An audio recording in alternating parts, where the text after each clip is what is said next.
Hello, everyone, and welcome back to Live with Kate, a show that I do every Tuesday at 1 p.m. Central, where we talk about witchcraft through the gray magic lens. And really, we talk about anything and everything in between for witchcraft. So whether you're new to the craft or have been practicing for a decade, hopefully you get something out of these lives. If you are joining us this afternoon, please just like the video so that I know you're here. Say hello in the comments, and we will jump in and get started.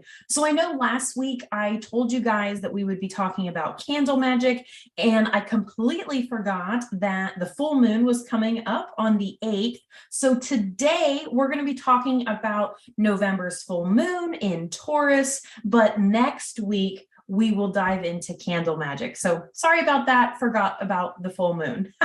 So let's dive in and talk about the upcoming full moon on November 8th. The full moon will be in Taurus, and so we're going to talk about what that means for you and how to celebrate. It is super cold in Texas. We say that it's cold once it like hits 50s, 60s, right? We all get our long sleeve sweaters out and our Ugg boots, and it's freezing when it's in the 50s. But in the cold of winter, right, we have to learn to appreciate nature's wisdom and beauty. The trees shed their leaves in preparation for an extended period without sunlight.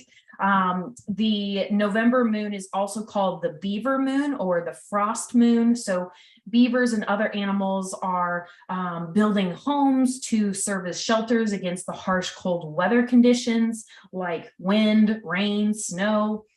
So we take these events into perspective, right? With when times are tough and we need help.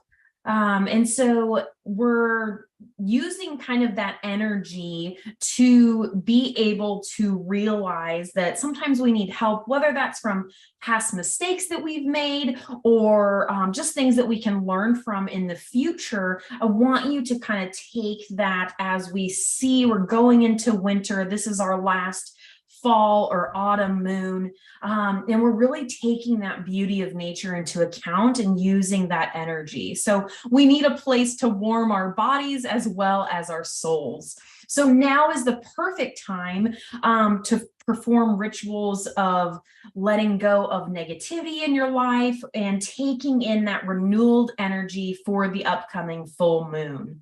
The moon is an excellent guidepost for navigating the currents of life. With its wax and wane, it can help you decide when to let go or when to hold tightly so that your journey can be successful. This November's full moon comes at a time when endings seem appropriate. Maybe things that have been holding us back are now changing course before winter arrives. This moon usually comes with a period that is starting to become particularly cold. Again, here in Texas, that means 50s or 60s, but I know in other parts of the country, it's dipping into the zeros or the teens and the 20s. But we're coming into the cold season of the cold winter of the season, right? So this November full moon, again, is also known as the frost moon or the morning moon, that is really associated with, spiritually associated with personal change, inner reflection, and the possibility of letting things go, to open up to that which is new. So this full moon offers us the opportunity to prepare for future growth by identifying what no longer serves us. This lunar phase can give us the necessary push to initiate or modify kind of the stagnant parts of our lives. And it may remind us to remove that negativity or stress, and to eliminate what, in our lives, what's making us suffer, or to allow us to reflect on what our own suffering has taught us.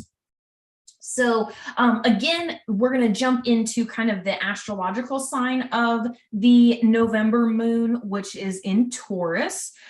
Taurus is a very sensual sign ruled by the lover Venus. Taurus loves allowing themselves to kind of take a lazy day once in a while. Although I do know a few Tauruses that would literally take a lazy day for their entire life. But the Tauruses love snuggling with their pets, their loved ones, eating delicious foods, and being very rooted in that earthy, sensual energy. So as as the moon is upcoming, kind of keep those things in mind, as well as this full moon will also have an upcoming eclipse or lunar eclipse. And so this is just super cool, where the lunar eclipse will kind of brighten up the moon where it looks red. So this is one of my favorite things to see. I love lunar eclipses. And so this is a really, really special time, and that kind of energy in the full moon and that lunar eclipse. But with that, with the upcoming eclipse, sometimes that tends to bring out a lot of emotions. It could be good emotions, it could be a little bit more negative, but they are going to be very strong. So my recommendation is, if you are just not feeling in it, just stay at home, right? Or don't push yourself too much. Don't do anything that's going to stress you out, because that lunar eclipse, or the full moon energy and the lunar eclipse energy, is just going to be super, super strong. And so you don't want to do anything that's going to be elevating those emotions and get you more stressed out. So I like to kind of say, like, follow the lead of Taurus, right? And if you feel like you need a day off, take it and do what's right and how you feel in the moment. So let's talk a little bit more about Taurus, right? So Taurus is a earth sign, and they are all about filling their needs and desires. When the moon enters this sign, it is definitely a time to act on your dreams, on your desires, on your emotions. And you really want to take advantage of that energy, because that's what this Taurus full moon is giving you.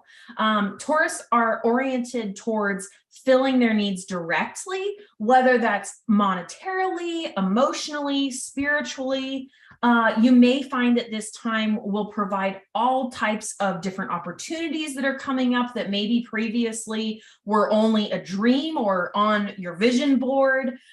So take advantage of that time while you're able, and jump on those opportunities before they pass up, because it's going to be difficult once we leave that Taurus full moon energy behind.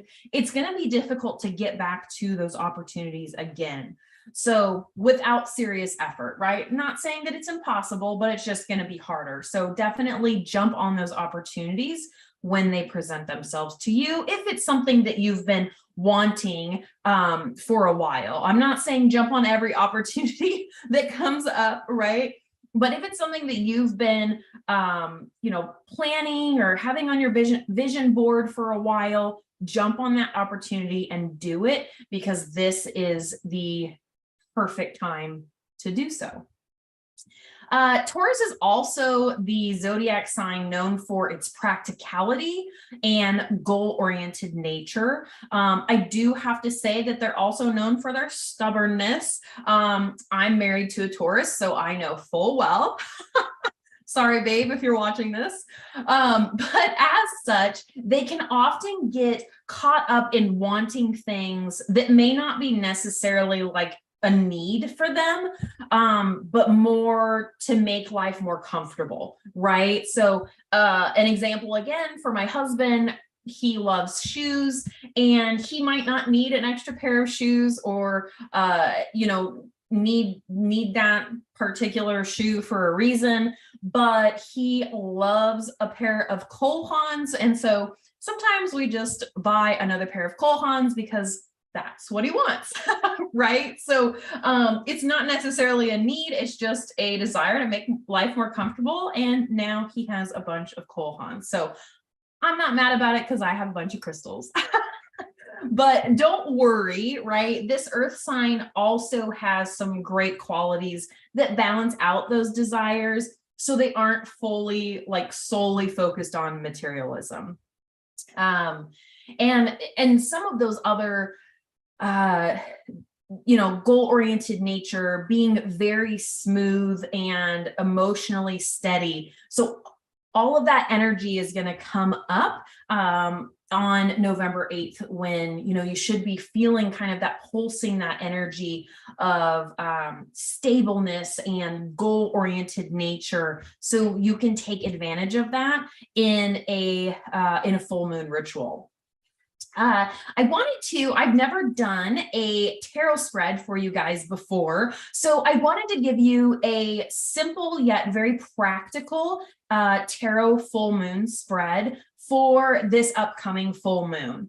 So it's just a 3-card spread, and what you can do is just use these 3 questions in order to do a divination spread for yourself. So you'll choose 3 cards. First card, you're going to ask yourself the question, what can I do? And this is related to, your desires, your goal-oriented nature, right? What can I do? The second card that you're going to pull is going to go with the question, what do I do? Now, this is a little bit different, right, than what can I do, right? What are my goal-oriented desires? Now, what do I do? What do I actually take action on? What do I move forward with? We talked about those, those opportunities presenting themselves. If you have 2 opportunities, but you only can choose one, this will help kind of define and settle what to move forward on. So that question is, what do I do? And then the third card that you pull, and this question will be, where do I want to go, right? What's your long-term plan and goal associated with what you can do, what you are going to do, and then where can I go, right? Of what's that long-term, that 3 to 5 to 10-year plan. So getting some little insight on that. So hopefully you'll enjoy that tarot spread. If you don't remember the questions, just comment below and I'll type out the questions for you as well, so that you can take advantage of that tarot spread for the full moon on the 8th. So again, the Taurus November full moon is a perfect opportunity to recharge and prepare for what's coming next. Let this energy, the energy of new ideas, coming into your life, enjoy that and enjoy what life has to offer. Thank you guys so much for tuning in this afternoon, and I look forward to talking to you next week. Bye.